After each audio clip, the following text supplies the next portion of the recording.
पता है what is bone remodelling process? क्या आप लोगों को पता है कि हमारा बोन सिस्टम, हमारा स्केलेटल सिस्टम हर 10 साल में नया बनता है? तो बोन रिमॉडलिंग सिस्टम या बोन रिमॉडलिंग प्रोसेस के ऊपर पूरी इंफॉर्मेशन देखने के लिए इस वीडियो को एंड तक देखिए without skipping. So let's move on to video.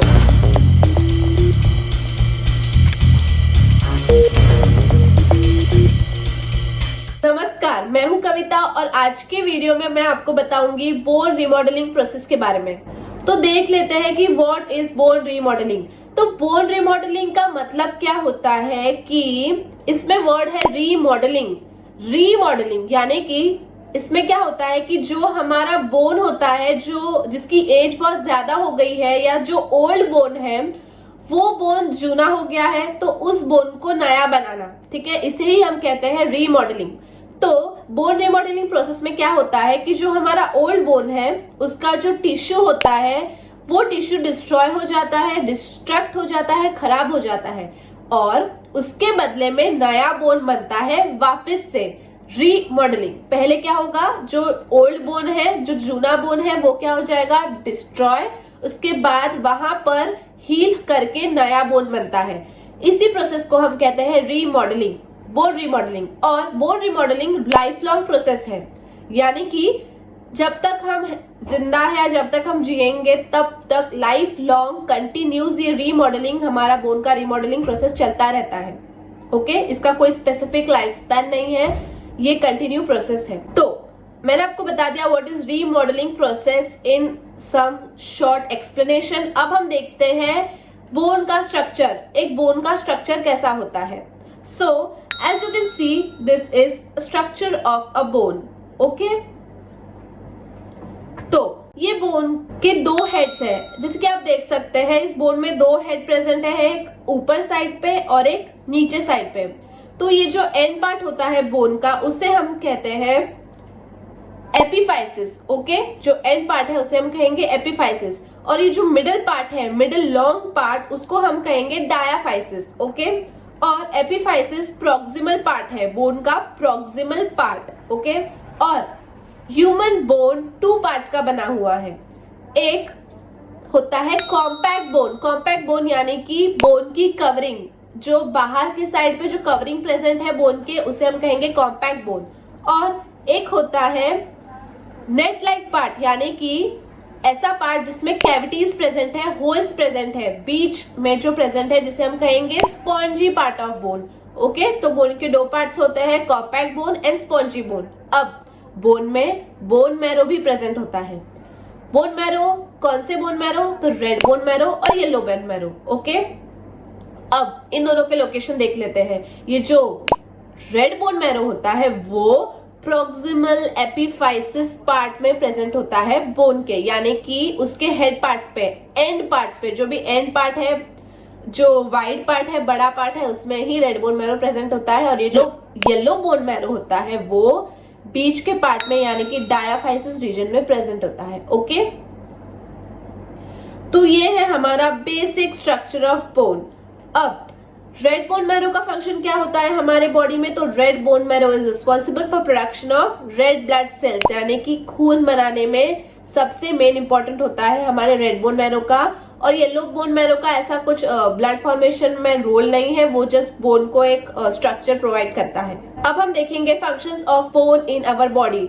तो आप सबको पता है कि bone is very important for movement. जो भी हम वॉकिंग करते हैं या कोई भी मूवमेंट, हमारे हैंड को मूव करना हो, लेग को मूव करना हो, हमारे नेक को मूव करना हो, तो उसके लिए bone are very important. Okay, next important function अगर हम बोन का देखें तो बोन में जो रेड बोन मैरो प्रेजेंट होता है वो इंपॉर्टेंट है for production of blood, red blood cells. And third most important function अगर हम देखें हमारे बोन का, तो हमारे बोन में कैल्शियम और फॉस्फेट स्टोर होता है। ठीक है, बहुत मेन इंपॉर्टेंट पॉइंट कि calcium is stored in our bone and calcium is very important for strengthening of our bone, यानी कि हमारे बोन को स्ट्रॉन्ग करता है कैल्शियम।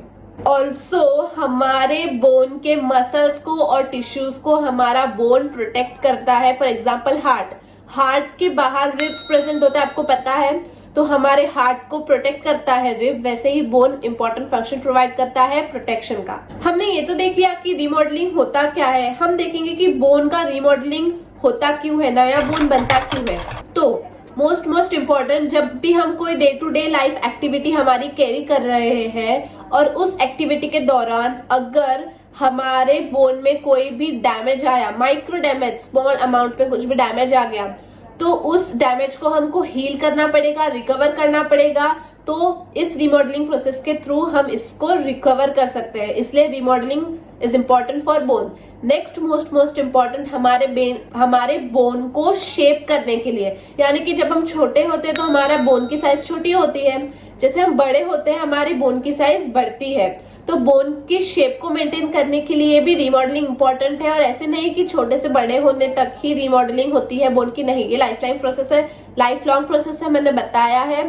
तो life long bone remodelling process हमारे बोन के शेप को मेंटेन करेगा। And third most important function of this remodelling process is कि समझो अगर आपको फ्रैक्चर हो गया है, हमारे बोन में हमको फ्रैक्चर हो गया है, तो जब हमको फ्रैक्चर होता है तो उसको हमको हील भी तो करना होता है ना। बोन जो टूट गया है उसको हमको वापस नया बोन बना के नेचुरली उस बोन को फिक्स करना होता है। तो इस टाइम पे हमारे बॉडी में रीमॉडलिंग प्रोसेस होती है जिसमें नया बोन बनता है। अब ये तो मैंने आपको जस्ट ओवरऑल बताया कि what is remodelling of bone. अब हम देखेंगे रीमॉडलिंग प्रोसेस होती कैसे है, एक्चुअली में कैसे होती है। तो बोन रीमॉडलिंग प्रोसेस के 3 स्टेप्स होते हैं। पहला होता है रीजॉर्प्शन। तो जो बोन रीमॉडलिंग प्रोसेस है उसमें 2 सेल्स बहुत इंपॉर्टेंट रोल प्ले करते हैं, एक होता है ऑस्टियोक्लास्ट और दूसरा होता है ऑस्टियोब्लास्ट। तो ऑस्टियोक्लास्ट का मेन फंक्शन क्या है कि ऑस्टियोक्लास्ट हमारे सेल, हमारे बोन में से जो हमारा स्पॉन्जी टिश्यू है, यानी कि जो नेट लाइक स्ट्रक्चर है, उसमें से मैंने बताया कि बोन में मिनरल्स, कैल्शियम, फॉस्फेट स्टोर होते हैं। तो सबसे पहले आएगा ये ऑस्टियोक्लास्ट आ गया उस स्पॉन्जी टिश्यू के पास। वहां पर उसने एक एसिड एनवायरनमेंट क्रिएट किया, जिस एसिड एनवायरनमेंट क्रिएट होने की वजह से हमारे बोन में से मिनरल और कैल्शियम उस एसिड एनवायरनमेंट में डिसॉल्व हो गए, यानी कि बोन से कैल्शियम बाहर निकल गया। ओके, बाहर निकल के चला गया हमारे ब्लड में। कैल्शियम और मिनरल निकलने की वजह से जो हमारा टिश्यू है वो हो गया साइज में थिन, पतला हो गया। ओके, ये है फर्स्ट प्रोसेस विच इज रीजॉर्प्शन। और ऑस्टियोक्लास्ट को बोन मैरो प्रोड्यूस करता है। ठीक है, नेक्स्ट इंपॉर्टेंट प्रोसेस होती है रिवर्सल। रिवर्सल प्रोसेस को आप ऐसे समझिए कि ऑस्टियोक्लास्ट आया, ओके, उसने बोन में एक क्लीवेज यानी कि खड्डा प्रोड्यूस किया। ठीक है, अब इस कैविटी में आएगा mononuclear cell. Okay, mononuclear cell आएगा और वो ऑस्टियोब्लास्ट, जो तीसरा सेल अब इस रीमॉडलिंग प्रोसेस में आने वाला है, ऑस्टियोब्लास्ट, उसके प्रोसेस को स्टार्ट करने के लिए मोनोन्यूक्लियर सेल्स आएंगे उस कैविटी में। कैविटी में आने के बाद जो ऑस्टियोब्लास्ट सेल है वो आएंगे उस हमारे कैविटी टिश्यू में जहां पर ऑस्टियोक्लास्ट ने वो एक गड्ढा बनाया है। ठीक है, ऑस्टियोब्लास्ट का मोस्ट इंपॉर्टेंट काम क्या है कि जो भी ऑस्टियोक्लास्ट ने हमारे बोन में से मिनरल्स, कैल्शियम्स निकाल लिया है उसको वो वापस बोन में डाल के और हमारा ऑस्टियोब्लास्ट एक कोलेजन ऑस्टियोइड प्रोड्यूस करेगा। और ये ऑस्टियोइड क्या करेगा कि कैल्शियम और फॉस्फेट को अपने साथ लेके बोन के टिश्यू को थिक करेगा, यानी कि वापस नॉर्मल स्टेट में लाके उसको अच्छे से बनाएगा। ठीक है, तो ये होती है all over process of remodelling. First आएगा ऑस्टियोक्लास्ट जो आके एक कैविटी प्रोड्यूस करेगा हमारे बोन में, हमारे बोन के मिनरल्स, कैल्शियम को लेके चला जाएगा। उसके बाद वो जो कैविटी है वहां पे आएंगे mononuclear cell which is reversal process. उसके बाद आएगा ऑस्टियोब्लास्ट एंड ऑस्टियोब्लास्ट आके वो जो भी प्रोसेस हुई है कैविटी फॉर्मेशन की उसको कवर करेगा, भर देगा और हमारा नया बोन हो जाएगा prepare. This is process of remodelling. Okay, अब इस ऑस्टियोब्लास्ट का हमारे बोन में और एक इंपॉर्टेंट फंक्शन होता है कि ये ऑस्टियोब्लास्ट ऑस्टियोसाइट सेल को प्रोड्यूस करते हैं। ये ऑस्टियोसाइट हमारे बॉडी में एक स्ट्रेस आ रहा है उसको सेंसिटाइज करेगा ड्यू टू एक्सरसाइज। तो जब हम एक्सरसाइज करते हैं तो हमारे बोन्स पे स्ट्रेस आता है, ये स्ट्रेस को सेंस करता है ये ऑस्टियोसाइट सेल जो कि हमारे स्पॉन्जी टिश्यू के अंदर प्रेजेंट है। ओके, तो अब हमारे बोन को हम कहेंगे ओवरलोड बोन। ओके, हमारा बोन ओवरलोड है ड्यू टू स्ट्रेस। तो अब हमारा ऑस्टियोसाइट क्या करेगा, हमारे बोन को इंस्ट्रक्ट करेगा, बोन को कहेगा कि बोन की डेंसिटी को इंक्रीज करो, जिसके वजह से बोन की डेंसिटी इंक्रीज हो जाएगी और बोन बहुत ज्यादा स्ट्रांग हो जाएगा। ओके, इससे ही कहते हैं वोल्फ्स लॉ। वोल्फ्स लॉ ऐसा कहता है कि हमारी बॉडी को हम जिस भी कंडीशन में डालेंगे, हमारी बॉडी या हमारा बोन उसको अडेप्ट कर लेगा। यानी कि अगर अब हम अपने बोन्स पे स्ट्रेस डालो तो उस स्ट्रेस को बेयर करने के लिए हमारा बोन उतना ही स्ट्रांग बनेगा। वैसे ही उस इंसान से कंपेयर करो जो दिन भर बेड रेस्ट पे रहता है और एक्सरसाइज नहीं करता और नॉर्मल स्टेट में रहता है, उसके बोन पे स्ट्रेस ही नहीं आ रहा है, यानी कि अंडरलोड स्ट्रेस ऑन बोन। इस अंडरलोड स्ट्रेस की वजह से हमारा ऑस्टियोसाइट सेंसिटाइज करेगा कि इस पर्सन के बोन पे स्ट्रेस ही नहीं आ रहा है, तो उसके बोन की डेंसिटी भी कम हो जाएगी। जब वो बोन का यूज ही नहीं हो रहा है तो बोन की डेंसिटी कम हो जाती है। इसी को कहते हैं वोल्फ्स लॉ। वैसे ही जो भी एस्ट्रोनॉट्स अर्थ के बाहर मून पे जाते हैं, वहां पर आपने देखा होगा कि एस्ट्रोनॉट्स को ग्रेविटी कम मिलती है क्योंकि अर्थ की ग्रेविटी ज्यादा है एज कम्पेयर टू मून, जिसकी वजह से वो ज्यादा फ्लाई करते हैं मून में। इसी की वजह से उनके बोन्स पे प्रेशर नहीं आता, जिसकी वजह से उनकी बोन की डेंसिटी कम हो जाती है, उनके बोन्स गल जाते हैं, जिसकी वजह से बोन थिन्स हो जाते हैं और जब भी वो कोई भी लाइट एक्टिविटी अगर करे तो उनका बोन इजीली फ्रैक्चर हो जाएगा। यानी कि मोस्ट इंपॉर्टेंट पॉइंट मुझे ये बताना है कि अगर आपकी बोन की डेंसिटी ज्यादा है तो आपका फ्रैक्चर होने के चांसेस कम है। वहीं अगर आपके बोन पे स्ट्रेस कम आ रहा है तो बोन की डेंसिटी कम हो जाएगी, जिसकी वजह से आपका बोन इजीली फ्रैक्चर हो जाएगा। ठीक है, यानी कि पोर्स ज्यादा प्रेजेंट होंगे इस लो डेंसिटी बोन में और हाई डेंसिटी बोन में पोर्स कम है, ज्यादा कैविटीज प्रेजेंट नहीं है, जिसकी वजह से फ्रैक्चर इजीली नहीं होगा।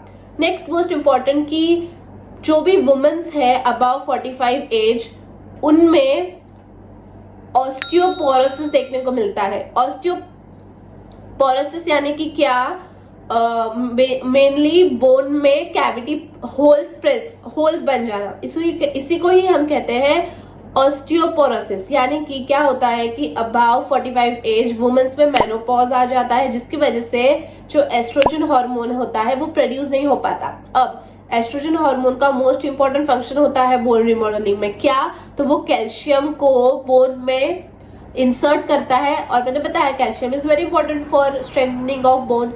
पर अगर एस्ट्रोजन हार्मोन नहीं होगा तो क्या होगा, कैल्शियम बोन में आ नहीं पाएगा और इसकी वजह से ये जो ऑस्टियोक्लास्ट की फंक्शन है, यानी कि बोन को डिस्ट्रॉय करने का फंक्शन है, वो बढ़ जाएगा as compare to osteoblast. Osteoblast जो बोन को अच्छे से हील कर रही है वो हीलिंग नहीं हो पाती।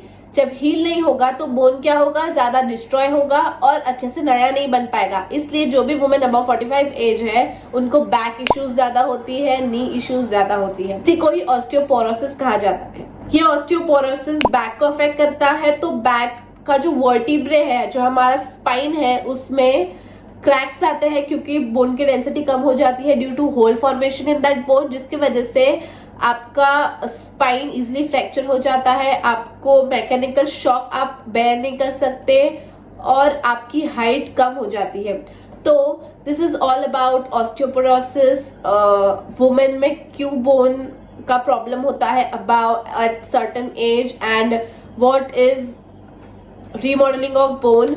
नेक्स्ट वीडियो में मैं बात करूंगी अबाउट ऑस्टियोआर्थराइटिस, यानी कि स्पेसिफिकली नी पेन क्या होता है उसके बारे में, एंड रिमेटॉइड आर्थराइटिस जो कि हमारे हैंड के जॉइंट्स पे देखने को मिलते हैं। तो यस, नेक्स्ट वीडियो में भी हम बोन्स के बारे में बात करेंगे और डिटेल में, बोन्स के डिजीजेस के बारे में और डिटेल में। अगर आपको आज की वीडियो अच्छी लगी होगी तो you do not forget to like, share and subscribe to my channel. Till then take care. मिलती हूँ आपसे नेक्स्ट वीडियो में. Bye bye. Thank you.